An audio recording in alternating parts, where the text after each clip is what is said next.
विद्यार्थी मित्रों, आमच्या यूट्यूब चॅनल सायन्स कॉरिडॉरमध्ये पुन्हा एकदा आपल्या सर्वांचे स्वागत. आज जो आपला BEd CETचा पेपर झाला तो म्हणजेच 21 ऑगस्ट 2022. तर आजचा पेपरचा पहिला दिवस होता. यातील पेपर कसा होता तो आपण पाहणार आहोत.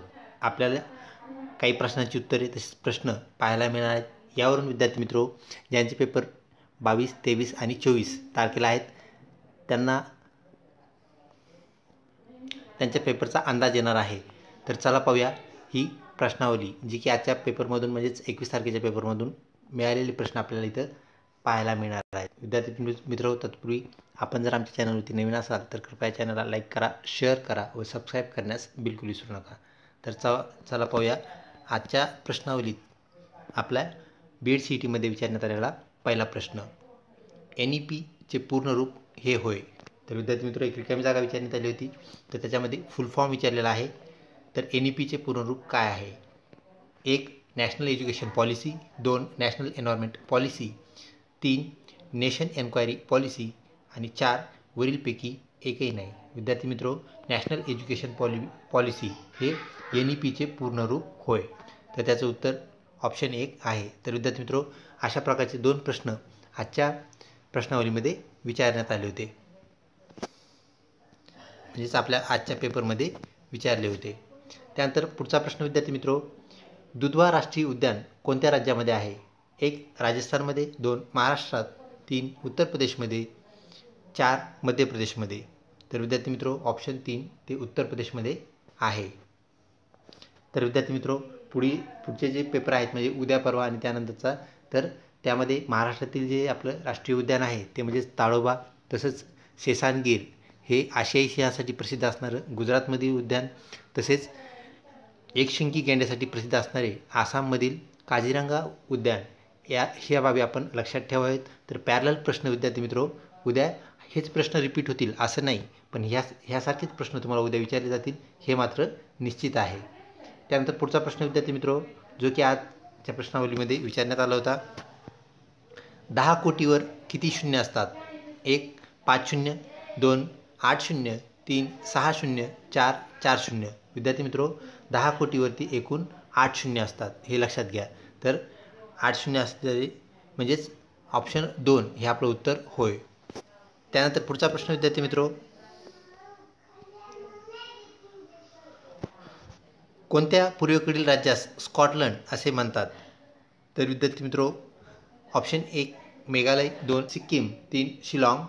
तर विद्यार्थी मित्रो, ऑप्शन 2 सिक्कीम या राज्यास भारतातील स्कॉटलंड असे म्हणतात.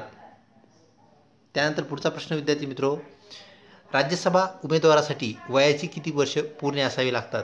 तर विद्यार्थी मित्रो, आपल्याला माहीत आहे प्रत्येक निवडणूक आहे तर तिचे वयोमर्यादा हे निश्चित आहेत आणि त्या वेगवेगळ्या आहेत. म्हणजे सर्व उमेदवारांचं वय सारखंच नाही. आमदारकीचं म्हणजे विधानसभा सदस्याचं वय, त्यानंतर खासदाराचं म्हणजेच लोकसभा सदस्याचं वय हे काय आहे, वेगवेगळं आहे. त्यानंतर राष्ट्रपतीसाठी पदासाठी लागणारं जे वय आहे तेही वेगळं आहे, हे आपणाला माहीत आहे. तर राज्यसभा उमेदवारासाठी वयाची जी पूर्तता आहे किंवा वर्ष किती पूर्ण असावीत? ऑप्शन 1 30 वर्ष पूर्ण असावीत, 2 35 वर्ष पूर्ण असावीत, 3 55 वर्ष पूर्ण असावीत, 4 25 वर्ष पूर्ण असावीत. तर विद्यार्थी मित्रो, ऑप्शन 1 म्हणजेच 3 वर्ष राज्यसभेसाठी आपल्याला आपलं वय असणं गरजेचं आहे. त्यानंतर विद्यार्थी मित्रो, राष्ट्रपती पदासाठी आपल्याला माहिती आहे 35 वयाची काय आहे, अट आहे. तर ऑप्शन 1 30 वर्ष हे राज्यसभेसाठी उमेदवारी घेताना किंवा उमेदवार म्हणून निवडणुकीसाठी उभे राहताना आपल्याला तितकं वय आपलं असायला पाहिजे किंवा असावे लागते. ऑप्शन 1 30 वर्ष हे आपलं उत्तर होय. त्यानंतर विद्यार्थी मित्रो, आजच्या प्रश्नपत्रिकेत विचारण्यात आलेला पुढचा प्रश्न, शासनाची ऑनलाईन प्रशिक्षण प्रणाली कोणती?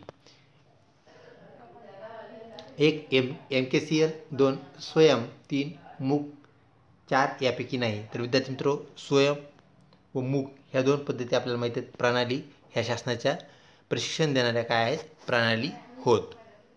त्यानंतर पुढचा प्रश्न विद्यार्थी मित्रो, स्वातंत्र्य समर हे पुस्तक कुणी लिहिले? 1 वि. दा. करंदीकर, 2 वि. दा. सावरकर, 3 अण्णाभाऊ साठे, 4 शिवाजी सावंत. विद्यार्थी मित्रो, ऑप्शन 2 वि. दा. सावरकरांनी स्वातंत्र्य समर हे पुस्तक लिहिलेले आहे. तसंच विद्यार्थी मित्रो, आपणास माहीत आहे माझी जन्मठेप हे वि. दा. सावरकर यांचे आत्मचरित्र आहे. तर उद्या आणि पुढचे जे आपले BEd CETचे पेपर बाकी आहेत तर त्या पेपरच्या अभ्यासामध्ये आपण हे निश्चित लक्षात ठेवा यांचेच जे दुसरे पुस्तकं आहेत त्यावरती प्रश्न विचारण्याची शक्यता नाकारता येत नाही. म्हणजेच स्वातंत्र्यवीर सावरकरांची पुस्तके असतील किंवा अशा प्रकारची प्रसिद्ध पुस्तकं व त्यांची नावं हे आपण काय करावेत, पाठ करून ठेवावेत, लक्षात घेऊन ठेवावेत. त्यानंतर पुढचा प्रश्न विद्यार्थी मित्र जो की आज विचारण्यात आला होता, आर्य समाजाची स्थापना कोणी केली? 1. स्वामी विवेकानंद यांनी, 2. दयानंद सरस्वती यांनी, 3. महात्मा फुले यांनी, 4. पतंजली यांनी. विद्यार्थी मित्रो, ऑप्शन 2 दयानंद सरस्वती यांनी आर्य समाजाची स्थापना केली होती. तसेच आपल्याला माहिती आहे विद्यार्थी मित्रो, महात्मा फुले यांनी सत्यशोधक समाजाची स्थापना केली होती. सत्यशोधक समाजाची स्थापना केली होती, हे आपण लक्षात ठेवावे. तर विद्यार्थी मित्रो, याला पॅरल प्रश्न उद्या आणि परवाच्या राहिलेल्या पेपरमध्ये विचारले जातील, हे लक्षात ठेवा. तर आर्य समाजाची स्थापना ज्याचं उत्तर आपण आत्ताच पाहिलं ते दयानंद सरस्वती आहे. त्यानंतर सत्यशोधक समाज महात्मा फुले आहे. त्यानंतर विद्यार्थी मित्रो, अशाच अजून ज्या बाबी आहेत ज्या की याला पॅरल आहेत, समांतर आहेत, त्याचा आपण अभ्यास करावे, अध्ययन करावे. त्यानंतर विद्यार्थी मित्रो, पुढचा प्रश्न, वातावरणात कोणत्या वायूचे प्रमाण जास्त असते? 1. ऑक्सिजनचे प्रमाण, 2. नायट्रोजनचे प्रमाण, 3. हायड्रोजनचे प्रमाण, 4. कार्बन डायऑक्साईडचे प्रमाण. विद्यार्थी मित्रो, आपल्याला माहिती आहे नायट्रोजनचं जे प्रमाण आहे ते सर्वात जास्त आपल्याला वातावरणात पाहायला भेटतं आणि ते म्हणजे 78%. तसेच ऑक्सिजनचं जे प्रमाण आहे विद्यार्थी मित्रो, तेही आपल्याला माहीत असू द्या, लक्षात असू द्या. उद्या आणि परवाचे जे राहिलेले पेपर आहेत त्याला पॅरल क्वेश्चन म्हणून ऑक्सिजनचं प्रमाणही विचारण्याची शक्यता नाकारता येत नाही. तर नायट्रोजनचं प्रमाण 78% हे आपलं उत्तर आहे. ऑक्सिजनचं प्रमाण 21% आणि राहिलेले जे इतर वायू आहेत विद्यार्थी मित्रो, तर वातावरणामध्ये आपल्याला त्यांचं राहिलेलं प्रमाण पाहता येतं. तर एकदम नगण्य असणारं प्रमाण आपल्याला कार्बन डायऑक्साईडचं पाहायला मिळतं. त्यानंतर विद्यार्थी मित्रो, पुढचा जो प्रश्न आहे तो पाहूया. तो म्हणजेच प्रश्न क्रमांक 10. परत आपल्याला एक फुल फॉर्म विचारलेला आहे विद्यार्थी मित्रो, तो म्हणजेच पूर्ण रूप काय आहे? तर CPU चे पूर्ण रूप डॅश डॅश हे होय. 1. Control point unit, 2. Central processing unit, 3. Control processing unit, 4 यापैकी नाही. तर विद्यार्थी मित्रो, सेंट्रल प्रोसेसिंग युनिट हे CPU चे काय आहे? पूर्ण रूप आहे. तर विद्यार्थी मित्रो, अशा प्रकारचे फुल फॉर्म जे पॉप्युलर फुल फॉर्म आहेत ते आपल्याला पाठ करावे लागतील, ते लक्षात घ्यावे लागतील. म्हणजे आत्ताच आपण वरती पाहिला नॅशनल एज्युकेशन पॉलिसी हा याच्या प्रश्नामध्ये विचारलेला, म्हणजेच प्रश्नपत्रिकेत विचारलेला प्रश्न होय. तसेच सेंट्रल प्रोसेसिंग युनिट जो की CPUचं पूर्ण रूप आहे तोही विचारण्यात आला होता. त्याप्रमाणे आपण काय करायचं, इतर जे फुल फॉर्म आहेत त्याचाही काय करावा, अभ्यास करावा, ते लक्षात घ्यावेत. त्यानंतर विद्यार्थी मित्रो, पुढचा प्रश्न जो की आपल्या प्रश्नावलीमध्ये विद्यार्थी मित्रो आत्तापर्यंत 4 प्रश्न आपले रिपीट झालेत किंवा आपण जी प्रश्नावली घेतलेली सर्व घटक समावेशक प्रश्नावली त्यामधले 4 प्रश्न तुम्ही आत्तापर्यंत पाहिलेत. आणि हा 5वा प्रश्न, निवडणूक आयुक्ताची नेमणूक कोण करते? तर मागच्याच प्रश्नावलीमध्ये आपण हा पाहिलेला प्रश्न आहे विद्यार्थी मित्रो.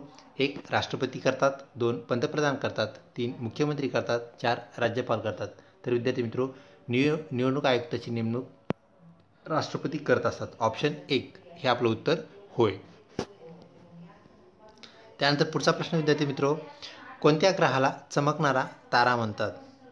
1. शनी ग्रहास, 2. युरेनस ग्रहास, 3. शुक्र ग्रहास, 4. मंगळ ग्रहास. तर विद्यार्थी मित्रो, ज्याला आपण उगवली शुक्राची चांदणी असं म्हणत असतो, तो म्हणजेच शुक्र ग्रह.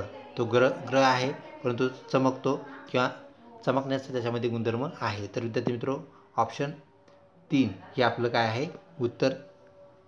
तसंच विद्यार्थी मित्र, आपल्याला माहिती आहे शनी जो ग्रह आहे त्याला काय आहेत? त्याच्या भोवती कडे आहेत. त्यानंतर युरेनस हा सगळ्यात दूरचा ग्रह आहे. त्यानंतर विद्यार्थी मित्र, मंगळ हा जो ग्रह आहे त्याला अजून एक नाव आहे, तो म्हणजे तांबडा ग्रह. तर उद्या ज्यांची परीक्षा असेल, उद्या परवा ज्यांचा पेपर असेल, तर त्यामध्ये अशा प्रकारचे ग्रहाशी निगडीत प्रश्न नक्कीच विचारले जाऊ शकतात. तसंच आपण मागील प्रश्नावलीमध्ये एक प्रश्न पाहिला होता.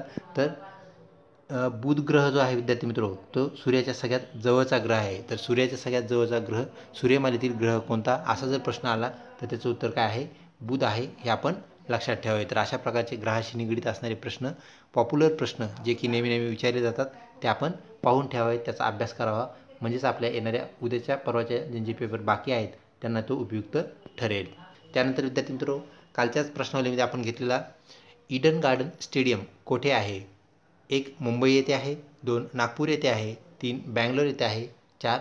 कलकत्ता येथे आहे. तर विद्यार्थी मित्रो, ईडन गार्डन हे कलकत्ता येथे असणारं काय आहे स्टेडियम आहे हे आपणास माहीत आहे. तर विद्यार्थी मित्रो मुंबईमध्ये जे स्टेडियम आहे ते म्हणजेच वानखेडे स्टेडियम. यावरही प्रश्न येण्याची शक्यता नाकारता येत नाही. तर विद्यार्थी मित्रो वानखेडे स्टेडियम मुंबईमध्ये आहे. उद्या आणि परवा ज्यांचे पेपर आहेत त्यांनी ह्या दोन्ही बाबी लक्षात ठेवाव्यात. तर ईडन गार्डन कलकत्ता येथे आहे आणि मुंबई येथे वानखेडे स्टेडियम आपल्याला आहे हे माहीत आहे. तर अशा प्रकारे तुम्ही ते दोन्ही बाबी लक्षात ठेवाव्यात. पुढचा प्रश्न विद्यार्थी मित्रो तो म्हणजे 14वा. अंदमान निकोबार जवळ कोणता देश आहे? 1 भूतान, 2 पाकिस्तान, 3 चीन, 4 म्यानमार. तर विद्यार्थी मित्रो हे जे बेट आहेत अंदमान निकोबार तर म्यानमार ह्याला काय आहे जवळचा देश होय. त्यानंतर विद्यार्थी मित्रो 15वा प्रश्न जगात सर्वात लहान देश कोणता? 1 Italy, 2 Bhutan, 3 Vatican city, 4 Nepal. तर विद्यार्थी मित्रो व्हॅटिकन सिटी अत्यंत कमी लोकसंख्या असणारा म्हणजे 45,000च्या जवळपास त्याची लोकसंख्या आहे असा देश म्हणजेच व्हॅटिकन सिटी हा जगातील सर्वात लहान देश होय.